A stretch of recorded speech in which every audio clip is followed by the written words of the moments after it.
वालेकुम। मैं इरम उस्मानी आपके सामने आज फिर आई हूँ और मैं आज बहुत मजबूर होकर आई हूँ। जिसे मेरे ऊपर यकीन करना हो वो मुझ पे यकीन कर लेगा और जिसे मुझ पर यकीन नहीं करना हो वो मुझ पर ना यकीन करे, लेकिन आगे ये सोच के यकीन करे कि उनके आगे अपने बच्चे हैं। मैं आज आपको अपने बारे में बताना चाहती हूँ क्योंकि मैं इतने दिन से खामोश थी और ख़ामोशी के बावजूद मैं जुल्म सहती रही। मैं दुनिया को ज्ञान बांटती रही कि जुल्म मत सहो, लेकिन मेरे घर वालों ने मुझ पे जुल्म किया, मेरे ससुराल वालों ने मुझ पे जुल्म किया, मेरे मियाँ ने मुझ पे जुल्म किया। आज मुझे उस कगार पे लाके खड़ा कर दिया कि मैं मरने के अलावा मेरे पास कोई और काम नहीं रहा। आज अगर मैं मर जाती हूँ, जिम्मेदार ये सब लोग होंगे। मेरा मियाँ होगा, मेरे ससुर होंगे, मेरी नंदे होंगी, जिन्होंने मुझे इतना टॉर्चर किया। 20 साल मुझे शादी को हो गए हैं। मेरे 20 साल में मुझे आज तक 1 रुपया 1 पैसा इन लोगों ने नहीं ला के दिया। तो खुदा का शुक्र था कि मेरे पास मेरे बाप की प्रॉपर्टी थी। इसी लालच में मेरी शादी की गई। मेरे मोहल्ले में, पड़ोस में आप पूछ सकते हैं कि मेरे यहाँ शादी में लोग भूखे गए। मेरे यहाँ कोई नहीं था, मेरा कोई खड़ा होने वाला नहीं था। आज मैं आप सबको ज़िम्मेदार ठहराती हूँ कि आप सब मेरे पर उंगली तो उठा रहे हैं। उंगली उठाने से पहले कि आपने आके मुझसे पूछा कि मेरी बात क्या है, मुझे जुल्म क्यों हो रहा है। अगर मेरे लिए किसी ने खड़ा हुआ, किसी ने मेरी मदद की तो उस पर ऐब लगाए गए। मेरे मियाँ ने मेरे बाप का घर बिकवाया।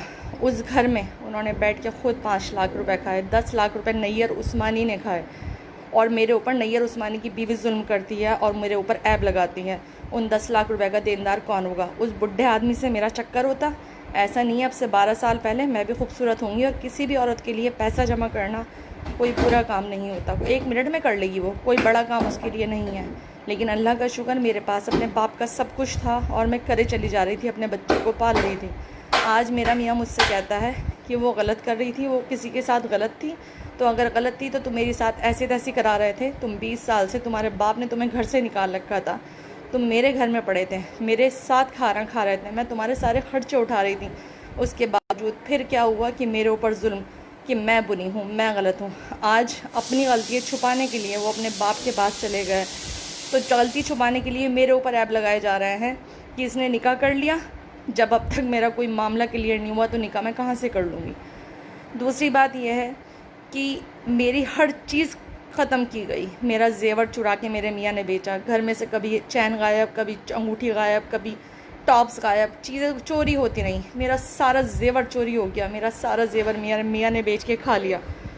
कोई मुझे पुरसाने हाल नहीं था, कोई मुझे पूछने वाला नहीं था। मैं अपने बच्चों को सुकून से पाल रही थी, मेहनत कर रही थी। कोई एक आदमी मुझे लाके ये बता दो जिसने मेरे ऊपर पैसे लगाए हों या मेरा किसी पे 1 रुपये का उधार कर्ज हो। मार्केट में जाओ, मेरा रिकॉर्ड पूछो। मार्केट में जाने के बाद आप मेरा रिकॉर्ड जान लोगे कि मेरा रिकॉर्ड क्या है। मेरे पास किसी की कोई 1 रुपये की भी देनदारी नहीं है। लेकिन आप बताइए कि मेरा इसके अलावा, मौत के अलावा मेरे पास रास्ता क्या है।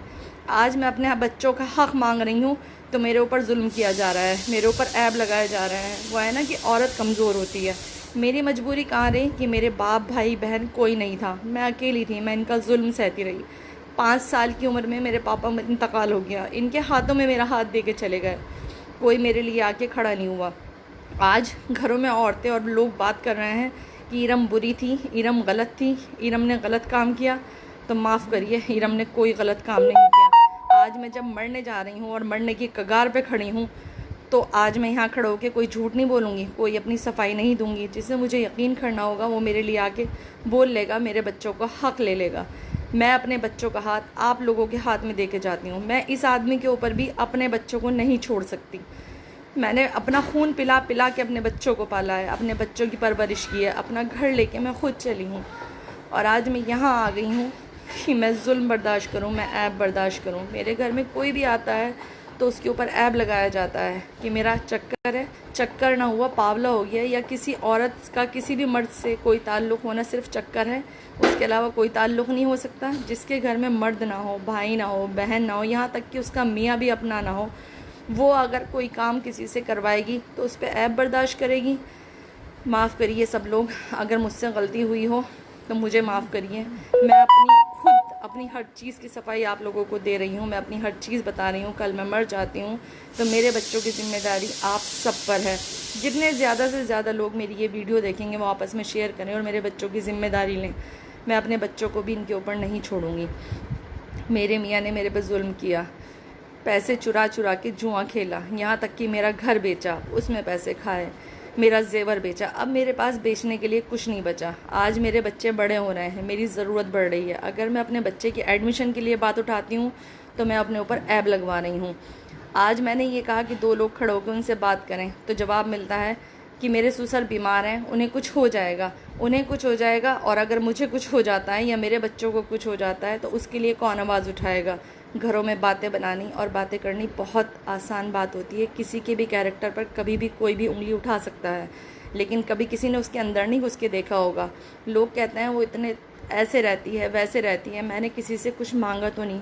अल्लाह का शुक्र, मेरे बाप का दिया हुआ मेरे पास सब कुछ था, मुझे किसी की ज़रूरत नहीं थी। लेकिन आज मैं यहाँ आके खड़ी हो गई हूँ तो मैं करूँ क्या? मेरे पास मौत के अलावा कोई रास्ता नहीं है, नहीं है।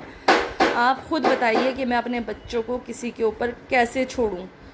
लेकिन आज मैं आप सबको अपने बच्चों का ज़िम्मेदार बनाती हूँ। आप सब मेरे बच्चों के बड़े हैं, मेरे बाप हैं, मेरे भाई हैं, मेरे बहनें हैं, तो आप सब मेरे बच्चों का ख्याल रखेंगे। अगर मुझे कुछ भी हो गया तो मेरे बच्चों की ज़िम्मेदारी आप लोगों पर है। मेरे बच्चों का हक़ दिलवाना आपकी ज़िम्मेदारी है। मैं पुलिस, थाना, कचहरी, कोर्ट, इन चक्करों में नहीं पड़ूंगी। मेरी बहुत इज़्ज़त उछली, इससे ज़्यादा और इज़्ज़त क्या उछलेगी?